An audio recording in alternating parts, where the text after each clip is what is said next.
Hello, my fellow teachers. My name is Julie, and today we'll be discussing the importance of PDHPE and reflecting on my experience throughout this unit. So, without further ado, let's jump right in. Personal development, health, and physical education is a valuable curriculum area because it is focused on delivering content to students, which helps students to make healthy, active, and informed choices. This will provide students with the opportunity to learn resilience, inclusivity, and social justice, and learn how to work with peers respectfully, build on their relationships. So, referring to the 2018 PDHPE syllabus, it develops the knowledge, understanding, skills, and attitudes important for students' knowledge of adopting positive actions, which will assist students in protecting and enhancing both themselves and other health, safety, and well-being in varied and changing contexts. Students practice, develop, and refine the physical, cognitive, social, and emotional skills that are important for engaging in movement and leading a healthy, safe, and physical active life. So, relating PDHPE to literacy.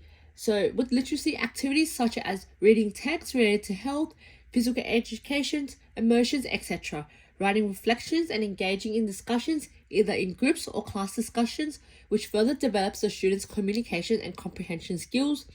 Referring back to the 2018 PDHPE syllabus, students will practice literacy on PDHPE through communication such as oral, written, visual, and digital forms, which promotes and enhances the health, safety, well-being, and participation in physical activities of individuals and groups in different contexts. Relating this to numeracy, students are able to collect and interpret data such as timing how long they will take to run from point A to point B, tracking their heartbeats, measuring distance during activities, or keeping track of scores using tally marks. Students will have the opportunity to apply data skills to identify trends and patterns in health and physical activity behaviors. ICT students can use online resources to carry out research for presentations, research, and class tasks. They will use digital tools to create presentations and assess online resources and materials. So now let's have a talk about the game sense approach.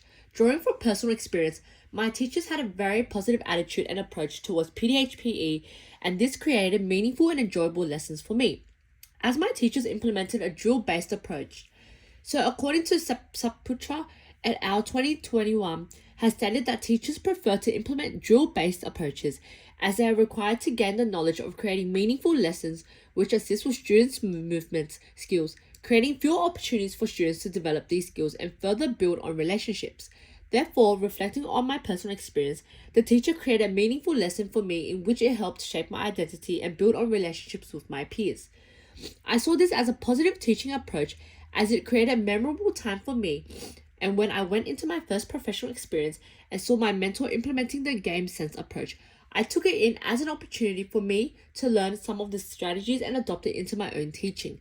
As we all know that not all students enjoy sports, nor have the same movement skills and strength. So according to Field 2016 and Light et al. 2014, they have explored the positivities and effects in which help shape students. The teacher modifies games focusing on specific movement skills, encouraging students to critically think about what makes their lesson meaningful. These lessons are designed to be student-centered. Students are now in control of their learning and movement skill developments with teacher supervision. So linking this to some syllabus outcomes, we can look at PD2 Outcome 2, PD2 Outcome 3, PD1 Outcome 4, and PD2 Outcome 8. I experienced the effectiveness of the game sense of approach within my practical lessons participating in this unit. I lost confidence when entering the room and was very reluctant because I knew I wasn't good at a lot of sports and movements and did not want to embarrass myself in front of everyone. However, the game sense approach lessons were designed really well and made me very comfortable, gradually bringing us to participate in all activities and with my peers and groups. Although my younger self had a positive experience, I still lacked the confidence to try new sports in front of a lot of people. So now we're going to have a look at my 2 theoretical lessons. So looking at week 2, learning across the curriculum. Before coming into this lesson, I thought that PDHPE was just about some sport time and theoretical times, but did not know there were priorities and capabilities students needed to learn and use to help develop their skills and knowledge. In this lesson, I realized how vital it is for students to be learning across the curriculum and for teachers to implement the best learning and teaching approaches for their subject. Cross-curriculum priorities allow students to develop and understand for contemporary issues and help address their issues. There are three main cross-curriculum priorities, which are Aboriginal and Torres Strait Islander histories and cultures, Asia and Australia's engagement with Asia, and sustainability. These priorities encourage students to critically think about culture, diversity, and environment with real-world context, which is very useful and mentioned towards students learning as they are able to relate this back to their own lives.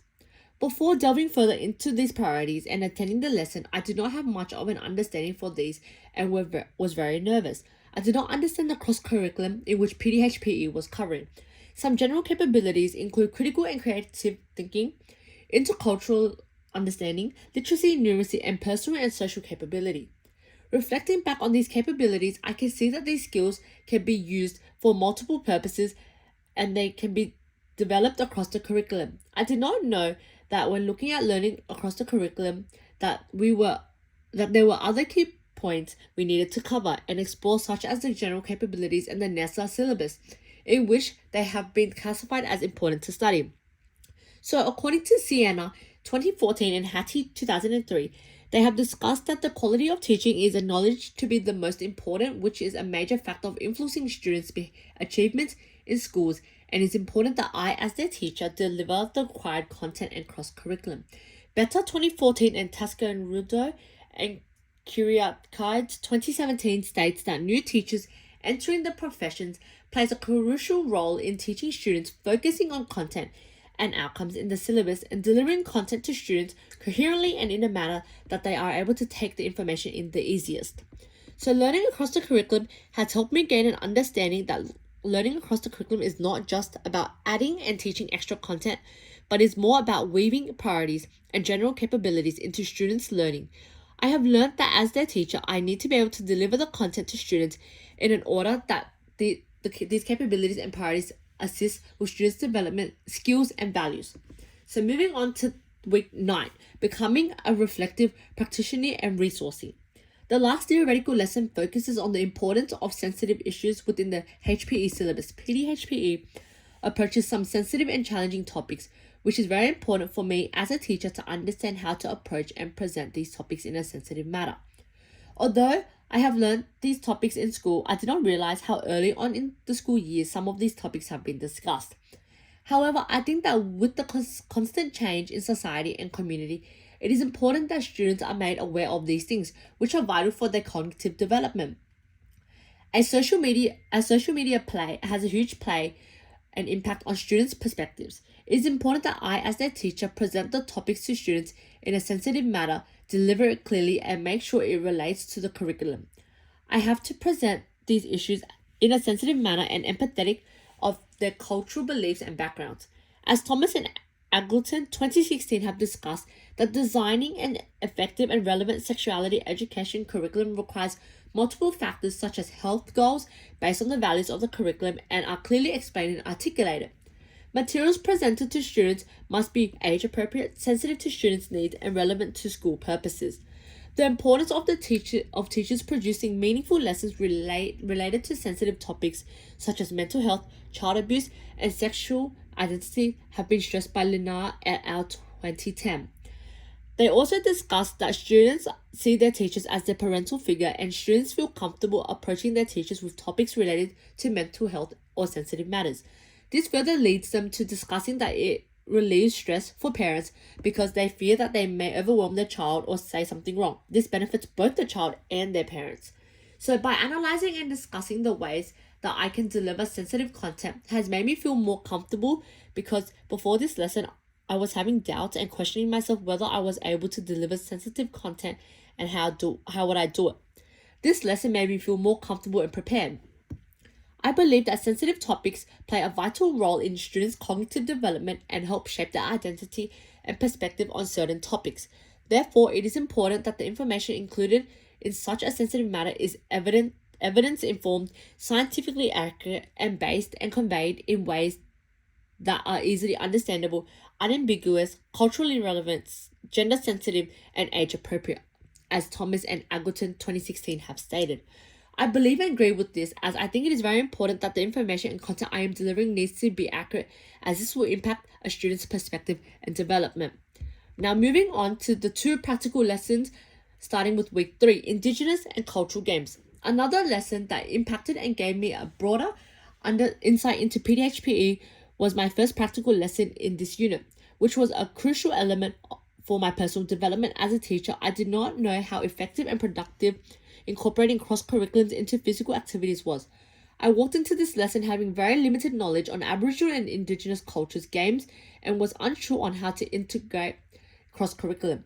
This lesson has helped me gain the knowledge on how to present content in a respectful and meaningful way to students. It can have a fundamental impact on students, helping them development of cultural knowledge and spiritual beliefs through traditional games and cultural dances through a sequence of movements. I participated and taught Indigenous games, which was simple to understand and demonstrate this to my peers, providing clear and explicit instructions which helps demonstrate movement sequences and actions meanings. William 2016 has argued that the importance of implementing Aboriginal and Torres Strait Islanders games in PDHPE lessons ensures that these stories and games are passed on, not forgotten, hence forming cultural and social relationships. I found that some of the instructions my other peers gave was unclear and not explicit when they were explaining the game, which caused confusion and a lack of understanding, making some of us disengaged. This is a very productive lesson and made me feel very confident and more prepared for future class lessons. Easily connect cross priorities with practical lessons using structured games which can be modified through observations and communication. I know that I need to adapt and alter my lessons depending on the circumstances and environment, making adjustments to help cater for students' needs and experiences, which makes it either easier or more challenging for the students and keeping them engaged. Now, week 5 game sense approach. In this practical lesson, we focused on implementing the game sense approach. I was intrigued yet nervous about this lesson because I did not know what to expect. As mentioned before, I do enjoy sport and have good experiences throughout my school years with PDHPE. However, I still get nervous when attempting something new, and especially when there is such a big group of people I am unfamiliar with. I was also quite nervous considering the fact I have not had much experience in teaching and carrying out practical lessons with only one lesson throughout my professional experience. Although I was quite nervous, I had a positive mindset and attitude coming into this practical lesson, as my expectations for this lesson were that this approach would be beneficial for students, particularly in skill development and working as a team. I was unaware of how beneficial this approach was for individuals' well-being, assisting students in building and maintaining a healthy and active lifestyle. From the start of the lesson, I was still nervous. However, a few minutes into the lesson, my nerves disappeared as I was more comfortable and confident as we completed many physical activities to warm up. Miller et al. 2015 and Howard et al. 2018 have all stated the game sense approach is so beneficial for students because it focuses on utilizing their skills for movement, but also engaging in cognitive development to help problem solve and decision making to shape the game. This approach focuses on both the students' developmental skills, movement, and enhancing and strengthening their critical thinking skills through various decision making. In this practical lesson, the instructors were constantly asking questions, challenging us to critically think and come up with ideas and alternatives for the games. This is a great method for both students and teachers to test out if the game needs to be modified or not. If so, what would be the modifications? This lesson also touches base into other strands of the syllabus, such as problem solving and critically thinking, which relates to literacy. This lesson has helped shape my professional learning, as not only do I get to learn about new techniques and approaches to the teaching the game sense approach to students, and I was put into the shoes of students where I got to experience this at first hand. This lesson was meaningful and engaging as it strengthened my knowledge, skills, and confidence. So overall, throughout my experience of this PDHPE unit, my perception of PDHPE has been enhanced and has given me a deeper insight into the content that is being and to be taught and the topics in which students will be discovering. Before walking into this unit, I had minimal knowledge of PDHPE and approaches to teaching the subject. It is important towards students' growth and development, which potentially shapes their perspectives, identity, and decision making. While HPE is a fundamental aspect of skill development, I did not realize how important PDHPE is. It is important that I set aside time for students so they can develop interpersonal skills, and build on self-identity. I have learned a lot from this unit, which I will take everything into consideration and help prepare myself for professional experience too. So referring back to my previous comment, I did not realize how much content and topics are covered within PDHPE. The PDHPE syllabus is divided into 3 strands throughout K-6. I found this unit very helpful as we went through the syllabus, how to allocate the content descriptors and outcomes, as I learned how to read each section and match up with the descriptors with the strands. It is very important that I, as the teacher, deliver all the content as it is very important and students are meeting all the outcomes and ensures not only the physical but cognitive development progresses. Within our physical lessons, Take on the Game Sense approach has developed my confidence and competence towards the subject. Taking on this approach allows students to develop a sense of identity through knowledge and understanding and to form respectful relationships with their peers. This helps build a positive attitude towards a safe and healthy lifestyle. Thank you.